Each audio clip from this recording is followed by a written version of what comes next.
രൗദ്രതാണ്ഡവം. രചനാവതരണം നന്ദു അച്ചുകൃഷ്ണ. ഒരു high profile കമ്പനിയുടെ deal crack ചെയ്യാൻ കുറെ ദിവസമായി നടക്കുകയായിരുന്നു വംശി. അവന്റെ സ്വഭാവം വെച്ചിട്ട് ആ ഡീലും വലിച്ചെറിഞ്ഞ് അയാളുടെ തിരുനെറ്റിയിൽ പോയിന്റ് ചെയ്ത് അയാളെ മര്യാദ പഠിപ്പിച്ചിട്ടേ അവിടെ നിന്നും അവൻ ഇറങ്ങത്തുള്ളൂ. പക്ഷെ അവന്റെ അച്ഛൻ, വൈകുണ്ഠം അസോസിയേറ്റിന്റെ സിഇഒ നേരിട്ട് ഇൻവോൾവ് ആയ കേസായതുകൊണ്ട് വംശിക്ക് എല്ലാ റൂൾസ് പ്രകാരം ചെയ്തേ പറ്റുള്ളായിരുന്നു. റൂൾസ് ഉണ്ടാക്കുന്നത് തന്നെ ബ്രേക്ക് ചെയ്യാനാണ് എന്ന് വിശ്വസിച്ചിരുന്നവന് റൂൾസ് ഫോളോ ചെയ്യേണ്ടി വരുന്ന സമയത്തുണ്ടാവുന്ന അസ്വസ്ഥത, ആ ഒരു ഫ്രസ്ട്രേഷനും ദേഷ്യവും മുഴുവനും അനുഭവിച്ചത് പാർത്ഥനും അഗസ്ത്യയും പിന്നെ ധാത്രിയുമായിരുന്നു. അന്നും വംശി ദേഷ്യത്തോടെ എന്തെങ്കിലും പറഞ്ഞാൽ 3 മറുപടിയെങ്കിലും മിനിമം അഗസ്ത്യ തിരിച്ചു കൊടുത്തിരിക്കും. അപ്പോഴും പാർത്ഥനാണ് എല്ലാം പുഞ്ചിരിയോടെ കേട്ടു നിൽക്കാറുള്ളത്. ഇവർ രണ്ടുപേരോടും ഒച്ചയുണ്ടാക്കി ദേഷ്യം മാത്രം കാണിച്ചിരുന്നൊരുവൻ മറ്റൊരുത്തിയെ കരയിച്ചാണ് സ്വന്തം ദേഷ്യം തീർക്കാറ്. അവളാണെങ്കിൽ അവന്റെ മുഖം ഒന്ന് മാറിയാൽ പോലും കരയും.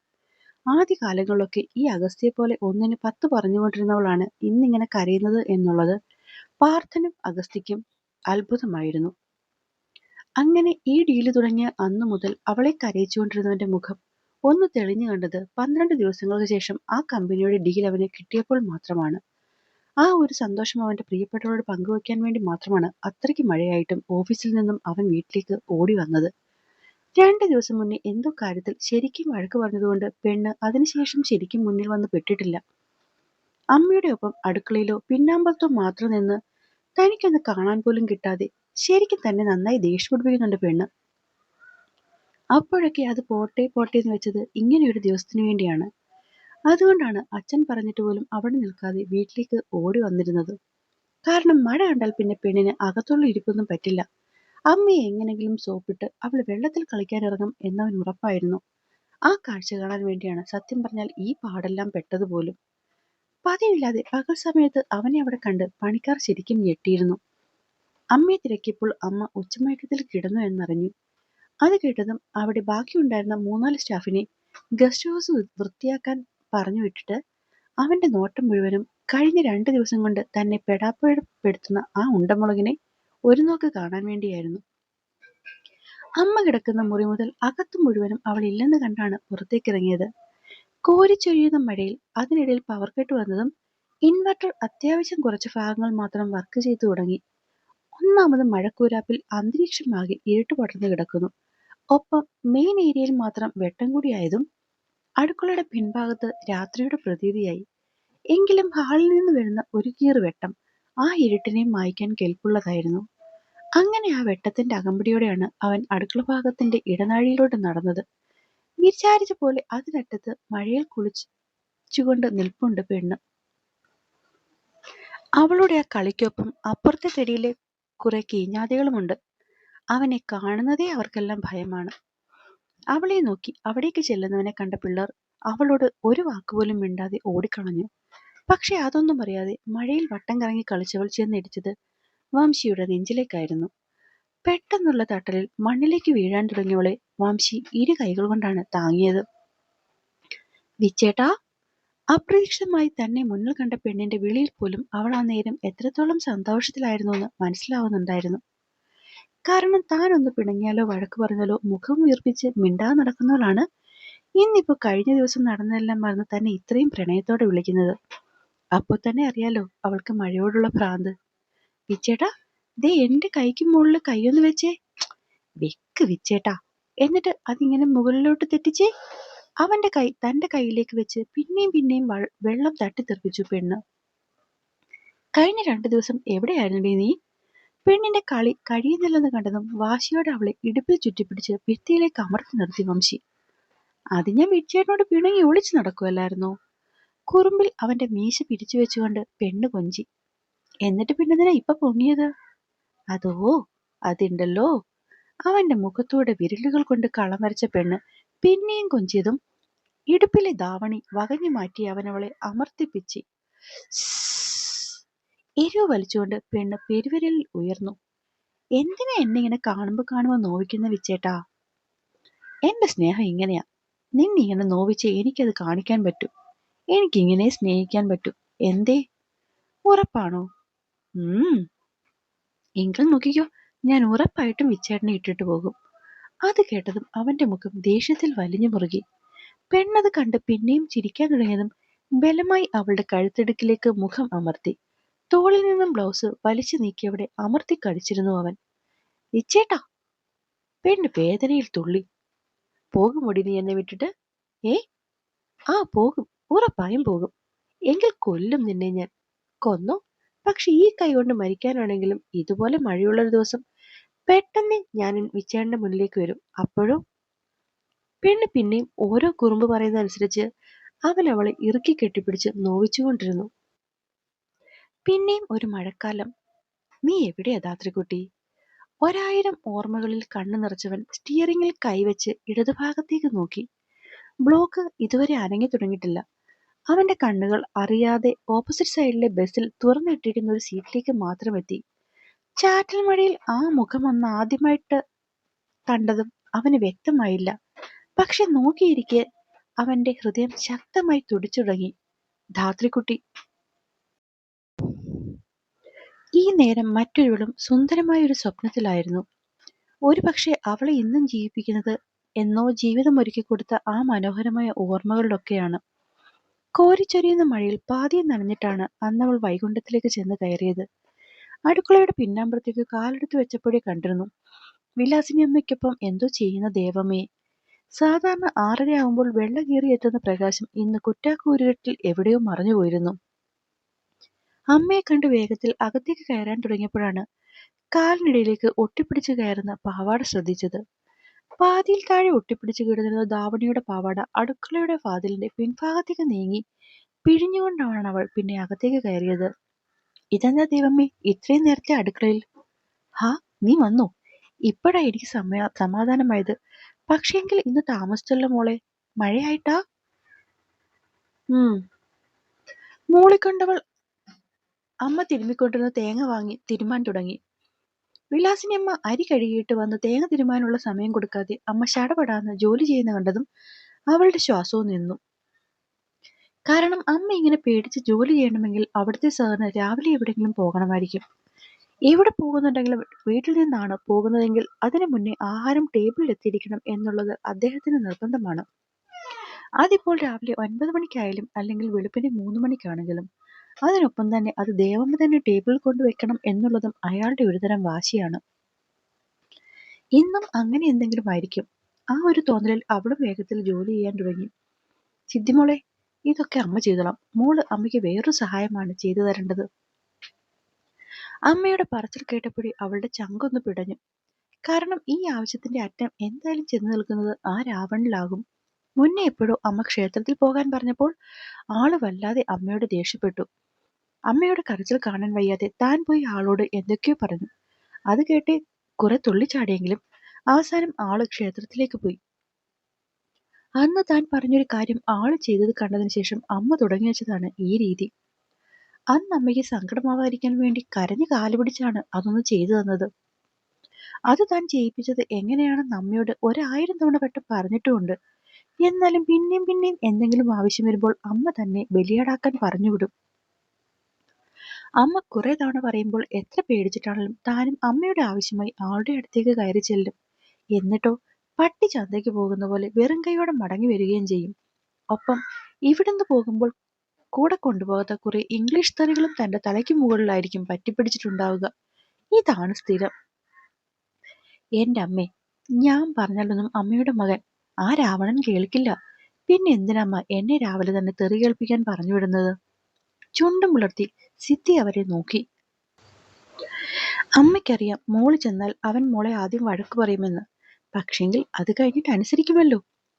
പ്രതീക്ഷയോടെ അവര് പിന്നെയും അവളെ നോക്കി. നന്നായി. അപ്പൊ എനിക്ക് വഴക്ക് കേൾക്കുന്ന എന്തോ ആണ് അല്ലേ? ചെക്കന് ഏറ്റവും ദേഷ്യമുള്ള കാര്യം. അമ്മയുടെ ശബ്ദം വന്നു. മഹാദേവ, ക്ഷേത്രത്തിൽ പോകാൻ നിർബന്ധിക്കുന്ന കാര്യമാണെന്നുള്ളത് ഒഴിച്ച് വേറെ എന്ത് വേണേലും അമ്മ പറഞ്ഞെന്ന് പറഞ്ഞ് ഞാൻ പോയി പറയാം. അതുമാത്രം അമ്മ എന്നെ കൊണ്ട് ചെയ്യിക്കല്ലേ. 2 കൈയും കൂപ്പി സിദ്ധി അവരുടെ മുന്നിലേക്ക് നിന്നു. ഈ നേരം താൻ പറയുന്നത് കേട്ട് ദൈവമ്മയുടെ മുഖം മാറിയതും അവൾ ഒന്ന് നെടുവേർപ്പെട്ടു. അപ്പോ അത് തന്നെ കാര്യം. എന്റെ പൊന്നമ്മേ, ആ രാവണൻ നിരീശ്വരവാദിയാന്ന് അമ്മയ്ക്കറിയില്ലേ? എന്നിട്ടാണോ അമ്മ ആളുടെ പേരിൽ കയറി ഓരോന്നും നേരുന്നത്? പെണ്ണ് ഇത്തിരി കുറ്റപ്പെടുത്തി പറഞ്ഞതും ദേവമ്മയുടെ മുഖം പിന്നെയും വാടി. അത് കണ്ടതും അവൾക്ക് സങ്കടമായി. മറ്റെന്തും സിദ്ധി സഹിക്കും, പക്ഷെ ദേവമ്മയുടെ കണ്ണുനീർ, അത് കണ്ടു നിൽക്കാനുള്ള ഹൃദയമൊന്നും അവൾക്കില്ല. സ്വന്തം അമ്മയെപ്പോലെയാണ് അവൾക്ക് ദേവമ്മ. അല്ല, ശരിക്കും അമ്മ തന്നെയാണ്. കാരണം പെറ്റമ്മ കൊടുക്കാത്ത സ്നേഹം മുഴുവനും അവൾക്ക് ഹൃദയം നിറഞ്ഞ് നൽകിയവളാണ് അവളുടെ ദേവമ്മ.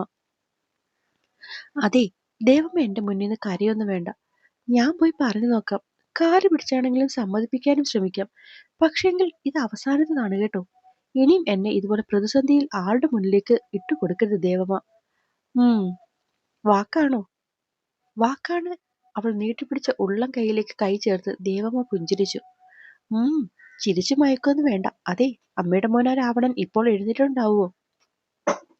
എടി, നീ കുറെ നേരമായിട്ട് എന്റെ കുട്ടിയെ രാവണൻ രാവണൻ എന്ന് വിളിക്കുന്നു. ഞാൻ പോട്ടേന്ന് വെക്കുന്നോറും അതിന് കുറവൊന്നുമില്ല അല്ലേ? പെണ്ണിന്റെ ചെവിയിൽ പിടുത്തമിട്ട് ദേവമ്മ ചോദിച്ചതും, മോനോട് ഇത്രയും സ്നേഹമാണെങ്കിൽ തനിയെ പോയി ചോദിച്ചൂടെ? അതില്ല. ദേവമ്മയോട് പിണങ്ങി ചോദിച്ചുകൊണ്ടാണ് അവൾ മുകളിലേക്ക് പോയത്. സൂക്ഷം പോലെ ചെല്ലുമ്പോൾ മുറിയിൽ വെട്ടമുണ്ട്. ഉള്ളിലെ ഭയത്തിൽ കൈയും കാലും വിറച്ചിട്ട് പുറത്തുനിന്ന് 1-2 തവണ അവളുടെ ഡോറിൽ കൊട്ടി നോക്കി. അകത്തുനിന്ന് പ്രതീക്ഷ പോലെ അനക്കമൊന്നുമില്ലെന്ന് കണ്ടാണവൾ മെല്ലെ വാതിൽ തുറന്ന് തല അകത്തോട്ട് നോക്കിയത്. പക്ഷെ ആരെയും കണ്ടില്ല. അതുകൊണ്ട് തന്നെ അവൾ ഡോർ കുറച്ചുകൂടി മെല്ലെ തുറന്ന് അകത്തേക്ക് കയറി ചുറ്റും ഒന്ന് നോക്കി. ഇല്ല, ആരുമില്ല. അപ്പോഴാണ് മുന്നിൽ തൂക്കിയിട്ടിരിക്കുന്ന അവന്റെ വലിയ ചിത്രത്തിലേക്ക് അവളുടെ മിഴികൾ ഉടക്കിയത്. മെല്ലെ അതിലേക്ക് നടന്നെടുത്തതും അടുത്ത നിമിഷം അവൾ വായുവിൽ പൊങ്ങിയിരുന്നു. അമ്മേ! പേടിച്ചവൾ ഉറക്കെ വിളിച്ചുപോയി. തൊട്ടടുത്ത നിമിഷം കരുത്തുറ്റ ഒരു കൈത്തലം അവളുടെ വായ പൊത്തിപ്പിടിച്ചു. ഒപ്പം മറ്റേ കൈകൊണ്ട് അവളെ തന്നിലേക്ക് കൂടുതൽ അമർത്തുകയും ചെയ്തു. പെണ്ണ് അതിൽ നിന്നും ഊരാനായി കാലുകളിട്ട് പിടഞ്ഞതും മുന്നിലെ ചിത്രത്തിൽ അവൾ തന്നെ പിടിച്ചു വെച്ചിരിക്കുന്നതിന്റെ നിഴൽ കണ്ടു. രാവണൻ. ഒപ്പം അതുവരെ അറിയാതിരുന്നൊരു ചൂടും. പെണ്ണിന്റെ ഹൃദയം ഒരു നിമിഷം നിന്നുപോയി. ശരീരത്തിന്റെ ബലം ആകെ നശിച്ച് ഇപ്പം മരിച്ചുപോകും എന്ന പോലെ തോന്നി അവൾക്ക്. പെണ്ണിന്റെ പിടപ്പും വെപ്രാളവും തീർന്നു എന്ന് കണ്ടതും അവൻ അവളുടെ മുഖത്തു നിന്നും കൈ അയച്ചു. ഒപ്പം ഇടുപ്പിൽ ചുറ്റിയിരുന്ന കൈ അയച്ച് അവളെ നിലത്തേക്ക് നിർത്തി. പിന്നിൽ അവൻ നിൽക്കുന്നുണ്ടെന്ന് അറിയാവുന്നത് കൊണ്ട് അവൾ കുനിഞ്ഞു നിന്നതല്ലാതെ തിരിഞ്ഞു നോക്കിയില്ല. എന്ത് മോഷ്ടിക്കാനടി കള്ളി, ആരുമില്ലാതെ നേരത്തെ എന്റെ മുറിയിൽ കയറിയത്? അവൻ കള്ളി എന്ന് വിളിച്ചതുമല്ല, അവളുടെ മുഖം ദേഷ്യം കൊണ്ട് വിറഞ്ഞു കയറി ചുവന്നു. ഞാൻ ആരുടെയും ഒന്നും മോഷ്ടിക്കാറില്ല. അല്ലെങ്കിൽ തന്നെ മോഷ്ടിക്കാൻ പാകത്തിൽ ഈ മുറിയിൽ ഇപ്പൊ എന്താ ഉള്ളത്? പെണ്ണിന്റെ ചൊടിയോടുള്ള സംസാരം അവനെ കൂടുതൽ വാശി പിടിപ്പിച്ചു. അതിന്റെ ദേഷ്യത്തിൽ അവളെ അയച്ചു നിർത്തിയവൻ അതേപോലെ അവളെ പിന്നെയും നെഞ്ചിലേക്ക് അങ്ങ് ചേർത്ത് പിടിച്ചു. അവന്റെ വിരിഞ്ഞ നെഞ്ചിലേക്കാണ് അവൾ ഇടിച്ചു നിന്നത്. വർക്കൗട്ട് കഴിഞ്ഞ് വന്നതായോണ്ട് തന്നെ ആകെ വിയർത്ത് മുഷിഞ്ഞാണ് അവന്റെ നിൽപ്പെങ്കിലും അവന്റെ വലിഞ്ഞു മുറുകിയ മുഖം അവളെ ഇച്ചിരിയൊന്നുമല്ല പേടിപ്പിച്ചത്. എന്താടി, ഈ മുറിയിൽ മോഷ്ടിക്കാൻ പാകത്തിൽ വിലയുള്ള ഒന്നും നീ കണ്ടില്ലേ? പിന്നെ ഈ ഉരുട്ടിക്കഴിഞ്ഞു വെച്ചിരിക്കുന്നതല്ലാതെ വേറൊന്നും ഞാൻ ഇവിടെ കാണുന്നില്ല. അവന്റെ ശരീരത്തെ നല്ലോണം പുച്ഛിച്ചുകൊണ്ട് ആ പിടിയിൽ നിന്നും വിടാൻ ശ്രമിച്ചവൾ അവന്റെ നെഞ്ചിലേക്ക് ഇരു കൈകളും വെച്ച് പിന്നിലേക്ക് തള്ളാൻ നോക്കിയെങ്കിലും അവന്റെ ഒരു രോമം പോലും അനങ്ങുന്നില്ലായിരുന്നു എന്നുള്ളതാണ് സത്യം. അവൾ തള്ളാൻ ശ്രമിക്കുന്ന ഓരോ ശ്രമത്തിലും അവൻ പിന്നെയും പിന്നെയും അവളെ നെഞ്ചോട് അടക്കി പിടിച്ച് ചേർക്കുകയാണ് ചെയ്തത്. ഓരോ തവണയും അവന്റെ ശരീരത്തിലേക്ക് പിന്നെയും പിന്നെയും പോയി ഇടിക്കുന്ന തന്റെ ശരീരം, അവനെ സ്പർശിക്കുമ്പോൾ അറിയുന്ന വിയർപ്പിന്റെയും പെർഫ്യൂമിന്റെയും സമ്മിശ്ര ഗന്ധം എല്ലാം അവളെ വല്ലാത്തൊരവസ്ഥയിലേക്ക് എത്തിച്ചു. ഇത്തിരി നേരത്തെ ബലപ്രയോഗം കഴിഞ്ഞതും അവൾ ക്ഷീണിച്ചു തുടങ്ങി. എന്താടി, കഴിഞ്ഞോ നിന്റെ പരാക്രമം? അതെ, എനിക്ക് ഇയാളെ പോലത്ര ബലമില്ലാത്തത് കൊണ്ടല്ലേ എന്നോട് ഈ പരാക്രമമൊക്കെ കാണിക്കുന്നത്? പെണ്ണ് ചിണുങ്ങി. ആരാടി നിന്റെ ഇയാള്? വലത് കൈകൊണ്ട് അവളെ ചുറ്റിപ്പിടിച്ച് ഇടത് കൈയിലെ വിരൽത്തുമ്പുകൊണ്ട് അവളുടെ ചുണ്ടിൽ അമർത്തി പിച്ചി വംശി. ആവൂ, എന്റെ ചുണ്ട്! മഹാദേവാ! വേദനിച്ചുകൊണ്ട് പെണ്ണ് നിന്നിടത്തു നിന്നും തുള്ളി. ദുഷ്ടൻ, രാവണൻ, ദ്രോഹി! എന്നെ ഇങ്ങനെ കാണുമ്പോൾ നോവിക്കണമെന്ന് വിച്ചേട്ടൻ എന്തെങ്കിലും നേർച്ചയുണ്ടോ? കണ്ണു നിറച്ചുകൊണ്ട് ചീറ്റപ്പുലിയെ പോലെയാണ് അവൾ ചോദിച്ചത്. അപ്പൊ നിക്കറിയാം എന്നെ എന്താ വിളിക്കേണ്ടതെന്ന്. എന്നിട്ട് അവളുടെ അഹങ്കാരം. അവളെ നല്ലോണം പുച്ഛിച്ചുകൊണ്ട് പിടിവിട്ടവൻ പിന്നിലേക്ക് മാറി. നോക്കിക്കോ, ഇനി ഞാൻ ചേട്ടാന്ന് വിളിക്കില്ല. അവന്റെ കയ്യിലൊരു നുള്ളും കൊടുത്ത് അവൾ വാതിലിലേക്ക് നടന്നതും പിന്നീന്ന് കേട്ട ചോദ്യത്തിൽ അവളുടെ കാലുകൾ കൂച്ചുവിലങ്ങിട്ട പോലെ നിന്നുപോയി. ഇത്രയും ധൈര്യത്തിൽ രാവിലെ തന്നെ എന്റെ മുറിയിലേക്ക് കയറി വരണമെങ്കിൽ എന്നോട് എന്തെങ്കിലും പറയാൻ അമ്മ ഏൽപ്പിച്ചിട്ടുണ്ടാകുമല്ലോ. അത് പറയാതെയാണോ നിന്റെ പോക്ക്? ശരിയാണ്, വന്ന കാര്യം പറയാതെയാണ് പോക്ക്. ഒപ്പം ആവശ്യമില്ലാത്ത വാശി പിടിപ്പിക്കുകയും ചെയ്തു. ഇനിയിപ്പോ താൻ എന്തു പറഞ്ഞാലും ആള് കേൾക്കില്ല. അവൾ വല്ലാത്തൊരു നിസ്സഹായതയോടെ തിരിഞ്ഞു നിന്നു. പറഞ്ഞോ. അത് പിന്നെ അമ്മയുണ്ടല്ലോ. അവൻ തിരിഞ്ഞ് അവളുടെ മുഖത്തേക്ക് നോക്കിയതും പെണ്ണിന്റെ ഉമിനീറിറങ്ങി. ബാക്കി പോരട്ടെ. അത് പിന്നെ അമ്മ മഹാദേവ ക്ഷേത്രത്തിൽ വിച്ചേണ്ട പേരിൽ എന്തൊക്കെയോ പൂജ പറഞ്ഞിട്ടുണ്ട്. അതുകൊണ്ട് ഏട്ടൻ പോയി രാവിലെ ക്ഷേത്രത്തിൽ ചെന്ന് തിരുമേനിയെ കാണണം. കണ്ണുമടച്ചുകൊണ്ട് ഒറ്റ വായിൽ അവൾ കാര്യം പറഞ്ഞു നിർത്തി. ഇത്തിരി നേരം കഴിഞ്ഞിട്ടും അവന്റെ ഭാഗത്തു നിന്നും ഒന്നും കേൾക്കുന്നില്ലെന്ന് കേട്ടാണ് അവൻ ഇടത് കണ്ണ് മെല്ലെ തുറന്നത്. നോക്കുമ്പോൾ സാധാരണ കാണിക്കുന്ന ബഹളമൊന്നുമില്ലാതെ കൈയും കെട്ടി അവളെ നോക്കി നിൽക്കുന്ന മാത്രമേ ഉള്ളൂ. അത് കണ്ടതും അവൾ സംശയത്തോടെ മറ്റേ കണ്ണും തുറന്നു. അവനൊന്ന് പുരികം പൊക്കി. വിച്ചേട്ടൻ വഴക്ക് പറയുന്നില്ലേ? പറയണോ? വേണ്ട വേണ്ട. അവൾ പെട്ടെന്ന് തല വെട്ടിച്ചു. ഒപ്പം മുന്നിൽ നിൽക്കുന്നതിനെ വല്ലാത്തൊരു ഭാവത്തോടെ നോക്കി. ഈ രാവണനെ ഒട്ടും മനസ്സിലാവുന്നില്ലല്ലോ മഹാദേവ. ഏത് കാര്യത്തിലാണോ ഇങ്ങനെ ഭൂമിയും ആകാശവും ഒന്നാക്കും എന്ന് ബാക്കിയുള്ളവർ ചിന്തിക്കുന്നത്, അതിന് നേരെ വിപരീതമാകും അപ്പോഴത്തെ ആളുടെ സ്വഭാവം. ഒരിക്കലും ഇല്ലാത്ത പോലത്തെ ശാന്തതയാവും ആ നേരത്ത്. അതേസമയം സാധാരണ മനുഷ്യർ വളരെ സിമ്പിളായിട്ട് കണ്ടില്ലെന്ന് നടിക്കുന്ന പലതിനും ഇങ്ങനെ ഈ വീട് രണ്ടാക്കി പിളർത്തി വെക്കും. ഹോ, വല്ലാത്ത ജാതി സാധനം തന്നെ. ആലോചിച്ചും കൊണ്ട് അവനെ നോക്കുമ്പോൾ കാണുന്നത് അപ്പോഴും തന്നിലേക്ക് മാത്രം ദൃഷ്ടി പായിച്ചു നിൽക്കുന്നവനെയാണ്. അത് കണ്ടതും ഇത്രയും നേരം ഇല്ലാതിരുന്ന വെപ്രാളം അവളിൽ പിന്നെയും കുമിഞ്ഞുകൂടി. ഞാൻ പോവാ. ഇനിയും അവന് മുന്നിൽ പിടിച്ചു നിൽക്കാൻ കഴിയില്ല എന്ന് തോന്നിയതും അവൾ അത്രയും പറഞ്ഞുകൊണ്ട് വേഗം തിരിഞ്ഞു കടന്നു. പോകുന്നതൊക്കെ ശരി, പക്ഷെ താഴ്ചെന്ന് ഞാനെന്തു പറഞ്ഞു എന്ന് അമ്മ ചോദിക്കുമ്പോൾ നീ എന്ത് മറുപടി പറയും? പെണ്ണ് നിസ്സഹായതോടെ അവനെ തിരിഞ്ഞു നോക്കി. ഞാൻ ക്ഷേത്രത്തിലേക്ക് പോയില്ലെങ്കിൽ നിന്റെ ദേവമ്മയ്ക്ക് സങ്കടമാവില്ലേ? അത് നിനക്ക് സങ്കടമാവില്ലേ? അപ്പൊ നിങ്ങൾക്ക് രണ്ടുപേർക്കും സങ്കടമാവാതിരിക്കാൻ ഞാൻ ക്ഷേത്രത്തിൽ വരാം. ശരിക്കും? കേട്ടതിന്റെ ഞെട്ടലിൽ പെണ്ണ് അടുത്തേക്ക് ചെന്നു. പക്ഷെ ഒരു കണ്ടീഷൻ. കണ്ടീഷനോ? കീഴ്ചുണ്ട് കടിച്ചു പിടിച്ച് കൈയും കെട്ടി തന്നെ നോക്കി നിൽക്കുന്നതിന്റെ ഭാവത്തിൽ അവൾക്ക് സംശയം തോന്നി. എന്താ? ക്ഷേത്രത്തിൽ പോകുമ്പോൾ നീ എനിക്കൊപ്പം ഉണ്ടാവണം. അയ്യോ, ഞാനോ? എങ്ങനെ? അത് ഞാൻ അമ്മയോട് പറഞ്ഞ് ശരിയാക്കിക്കോളാം. പക്ഷെ അതല്ല കണ്ടീഷൻ. പിന്നെയും അവളുടെ അടുത്തേക്ക് എത്തി വട്ടം ചുറ്റിപ്പിടിച്ചുകൊണ്ട് അവൻ ആ കണ്ണിലേക്ക് നോക്കി. പിന്നെ അത് ഞാൻ അവിടെ എത്തിയിട്ട് പറയാം. ഇപ്പൊ നീ പോയി ഒരുങ്ങാൻ നോക്ക്. പിന്നെ ക്ഷേത്രത്തിൽ എത്തിയിട്ട് കാലുവാരാം എന്നുള്ള ചിന്തയൊന്നും ഇപ്പോഴേ മനസ്സിൽ വേണ്ട. എന്റെ ആവശ്യം നടത്തിയതിനു ശേഷം മാത്രമേ നമ്മൾ രണ്ടും ക്ഷേത്രത്തിന്റെ പടി ചവിട്ടൂ. ക്ഷേത്രത്തിൽ കയറിക്കഴിഞ്ഞാൽ പിന്നെ അവൻ പറയുന്നത് കേൾക്കണ്ടല്ലോ എന്ന് ചിന്തിച്ചു തീരും മുന്നേ അവളെ അറിഞ്ഞവൻ പറഞ്ഞു. റോഡ് കാണാൻ വയ്യാത്ത പോലത്തെ മഴയിൽ അവന്റെ വണ്ടി അവളുമായി ക്ഷേത്രത്തിലേക്ക് പാഞ്ഞു. അവന്റെ സ്പീഡ് പേടിയായിട്ട് പിന്നെ കണ്ണും അടച്ചാണിരുന്നത്. ക്ഷേത്രത്തിന് മുന്നിലേക്ക് എത്തിയതും അവൻ സഡൻ ബ്രേക്ക് ഇട്ട് നിന്നു. നെഞ്ചിൽ കൈവച്ച് ശ്വാസമെടുത്തവൾ നോക്കുമ്പോൾ കാണുന്നത് അവളെ നോക്കിയിരിക്കുന്നവനെയാണ്. കേറണ്ടേ? എങ്കിൽ ബാ. അവനെ നോക്കാതെ മഴയത്ത് ഇറങ്ങാൻ പോയവളെ അവൻ കയ്യിൽ പിടിച്ചു നിർത്തി. ഞാനൊരു കാര്യം പറഞ്ഞിരുന്നു. എന്ത് കാര്യമാണെങ്കിലും ക്ഷേത്രത്തിൽ കയറി വന്നിട്ട്. പറ്റില്ല. പ്ലീസ്, ഇവിടെ വരെ വന്നിട്ട് വാശി കാണിക്കില്ലേ? ഈ ചേട്ടൻ എന്ത് പറഞ്ഞാലും ഞാൻ ചെയ്തോളാം. എന്ത് പറഞ്ഞാലും? എന്ത് പറഞ്ഞാലും. രാവിലത്തെ പൂജയുടെ സമയം കഴിയുന്നെന്ന് കണ്ട് അവൾ വേഗം കയറി വാക്കു കൊടുത്തു. ഏകദേശം 1.5 മണിക്കൂർ എടുത്തു പൂജ കഴിയാൻ. അതുവരെ ധൃതിയോ ബഹളമോ ഒന്നും വെക്കാതെ അവൻ എല്ലാത്തിനും ഒപ്പം നിന്നു.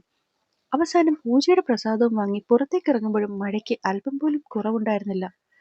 മഴ മാറുന്നില്ലല്ലോ വിച്ചേട്ടാ. പുറത്തേക്ക് നോക്കി അവൾ പറഞ്ഞതും ഇടിവെട്ടിയതും ഒരുപോലെ ഇരുന്നു. പെണ്ണ് ഭയന്നും കൊണ്ട് അവനെ ചുറ്റിപ്പിടിച്ചു. നമുക്ക് ഇവിടുന്ന് മാറി നിൽക്കാൻ ധാത്രി. എല്ലാവരുടെ നോട്ടം തന്നിൽ വരുന്നു എന്ന് തോന്നിയതും വംശി അവളെ തോളിൽ പിടിച്ചുകൊണ്ട് സൈഡിലേക്ക് മാറി. ഓഡിറ്റോറിയത്തിന്റെ സൈഡിലൂടെ വണ്ടിയിലേക്ക് പോകാൻ തുടങ്ങിയതും അടുത്ത ഇടിയും വെട്ടി. ഭയം കൊണ്ട് വിളറി തന്നിലേക്ക് ചാഞ്ഞവളെ അതേപോലെ പൊതിഞ്ഞു പിടിച്ചുകൊണ്ട് വംശി ആൽമര ചുവട്ടിലേക്ക് കയറി. ചുറ്റും വേരുകൾ തൂങ്ങിയാടുന്ന മരത്തിന്റെ ചുവട്ടിലേക്ക് കയറിയിട്ടും അവൾ അവനെ വിട്ടും മാറിയില്ല. പെണ്ണിന്റെ പേടി കണ്ടതും വംശി അവളെ ഒന്നുകൂടെ ചേർത്ത് നിർത്തുക ചെയ്തേ. ധാത്രി, വീട്ടിൽ നിറങ്ങുമ്പോൾ ഞാനൊരു കാര്യം പറഞ്ഞിരുന്നില്ലേ? അത് പറയട്ടെ. അവൾ മിഴികൾ ഉയർത്തി അവനെ നോക്കി. നീ എന്നെ കിസ് ചെയ്യണം. എന്താ? അതുവരെ അവനിൽ പതുങ്ങി നിന്നവൾ ആ ഒരൊറ്റ ചോദ്യത്തിൽ ഞെട്ടിപ്പിടഞ്ഞ് അവനിൽ നിന്ന് ദൂരെ മാറിയിരുന്നു. കേട്ടില്ലേ? എങ്കിൽ ഒരിക്കൽ കൂടി പറയാം, നീ എന്നെ ഇപ്പോ ഇവിടെ വെച്ച് കിസ് ചെയ്യണം. ഒന്ന് പോയേ വിച്ചേട്ടാ, ഇത് ക്ഷേത്രമാ. പെണ്ണ് അവനെ നോക്കി പേടിപ്പിച്ചതും വംശി അവളെ ഒറ്റ വലിയിൽ തന്നിലേക്ക് ചേർത്ത് പിടിച്ചു. വിച്ചേ, എനിക്ക് വേണമെന്ന് വെച്ചാൽ വേണം ധാത്രി. വാശിയോടെ അവൻ അവളുടെ പിൻകഴുത്തിലേക്ക് കൈയിട്ട് ആ മുഖം തനിക്ക് നേരെ ഉയർത്തി. ഒപ്പം അവൾക്കൊന്ന് ചിന്തിക്കാൻ പോലും സമയം കൊടുക്കാതെ അവൻ ആ ചുണ്ടുകൾ വലിച്ചു നുണഞ്ഞു തുടങ്ങി. പേമാരി ഇരുവരെയും നനയ്ക്കുമ്പോഴും അവൻ അവളെ ചുംബിക്കുകയായിരുന്നു. കൊച്ചേ, കൊച്ചേ! സ്വപ്നത്തിൽ നിന്ന പോലെ സിദ്ധി ഞെട്ടി എഴുന്നേറ്റു. കൊച്ചേ, ഷട്ടർ താഴ്ത്തിയിട്, ബാക്കിയുള്ളവരുടെ ദേഹത്ത് മഴവെള്ളം അടിക്കുന്നു. എന്തൊരു സ്വപ്നം കാണലോ എന്തോ, ഇത്രയും നേരം മഴ കൊണ്ടിരുന്നിട്ടും അത് താഴ്ത്തിയിടാൻ തോന്നിയില്ല. തൊട്ടപ്പുറത്തിരുന്ന സ്ത്രീ ഒച്ചയും ബഹളവും ഉണ്ടാക്കാൻ തുടങ്ങിയതും ബാക്കിയുള്ളവരും അത് ഏറ്റുപിടിച്ചു. അല്ലെങ്കിലും വിച്ചേട്ടനെ പറ്റി ആലോചിച്ചുകൊണ്ടിരിക്കുമ്പോൾ ചുറ്റുമുള്ളതൊന്നും താൻ അറിയില്ലെന്ന് ഇവർക്കറിയില്ലല്ലോ. ആ ഒരു ചിന്തയിൽ അവളെ ഷട്ടർ താഴ്ത്താൻ പോയതും ഒരു കൈവന്നവനെ തടഞ്ഞു. ഇനി നീ ആരാടാ ചെറുക്ക? അവളെ അത്രയും നേരം വഴക്ക് പറഞ്ഞുകൊണ്ടിരുന്ന സ്ത്രീ മുന്നിൽ നിൽക്കുന്നവരോട് ചോദിച്ചതും അവൻ അവരെ സൈഡിലേക്ക് തള്ളി മാറ്റി സീറ്റിലിരിക്കുന്നവളെ കൈത്തൊഴിൽ പിടിച്ച് വലിച്ചെഴുന്നേൽപ്പിച്ചു. മുന്നിൽ നടക്കുന്നത് എന്താണെന്ന് പോലും മനസ്സിലാകും മുന്നേ തന്നെ അവളെയും തോളിലിട്ട് വംശി ബസ്സിൽ നിന്നും ഇറങ്ങി നടന്നു തുടങ്ങി. ട്രാഫിക് ബ്ലോക്ക് മാറി വണ്ടി പാഞ്ഞു തുടങ്ങുന്നതിനിടയിലൂടെ തോളിൽ സിദ്ധിയെ വിട്ടുള്ള വംശിയുടെ പോക്ക് കണ്ട് ചുറ്റും നിന്ന എല്ലാവരും അവനെ അന്താളിപ്പോടെയാണ് നോക്കി നിന്നത്.